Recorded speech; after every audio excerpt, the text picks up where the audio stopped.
বাংলা গানের শ্রোতাদের কাছে হেমন্ত মুখোপাধ্যায় এক উজ্জ্বল জ্যোতিষ্ক। সদ্যই সঙ্গীত শিল্পীর 105তম জন্মদিন পেরিয়ে এলাম আমরা। ভার্চুয়াল দুনিয়া থেকে বাস্তবের পৃথিবী সর্বত্রই জন্মদিনের উদযাপনে মেতেছিলেন ভক্তরা। জন্মদিনের পরপরই হেমন্ত মুখোপাধ্যায়ের নামে জয়নগরের বহরু স্টেশনের নামকরণের দাবি জানালেন বহরুবাসী। 1920 সালের 16 জুন বেনারসে জন্মেছিলেন বাংলা গানের জগতের নীল ধ্রুবতারা হেমন্ত মুখোপাধ্যায়।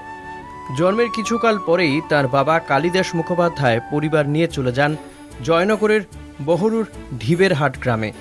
শৈশব ও কৈশোর ঢিবেরহাটেই কেটেছে বালক হেমন্তর। সেখানে স্কুলে পড়েছেন তিনি।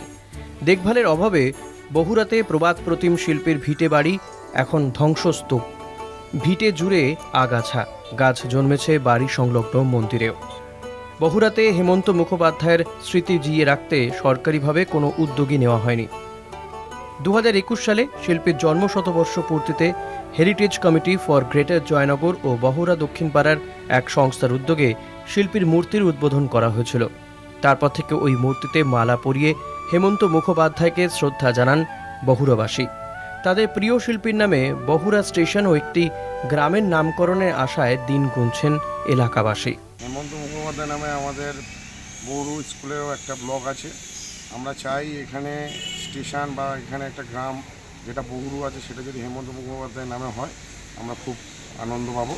কারণ হেমন্তর নামে প্রশাসনের থেকে কোনো কিছু এখানে কিছু করেও না, সেরকমভাবে কিছু করা হয়নি।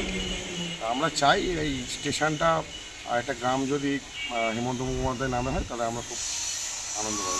হেমন্ত মুখোপাধ্যায়ের নামে স্টেশন ও গ্রামের নামকরণের আর্জি, পাশাপাশি তার নামে একটি সংগ্রহশালা তৈরির দাবিও জানিয়েছে এলাকাবাসী। প্রিয় শিল্পীর নামে তাদের জন্মভিটেকে চিনুক সকলে, এমনই ইচ্ছে বগুড়াবাসীর। জয়নগর থেকে প্রিয় মুখোপাধ্যায়ের রিপোর্ট, কলকাতা টিভি।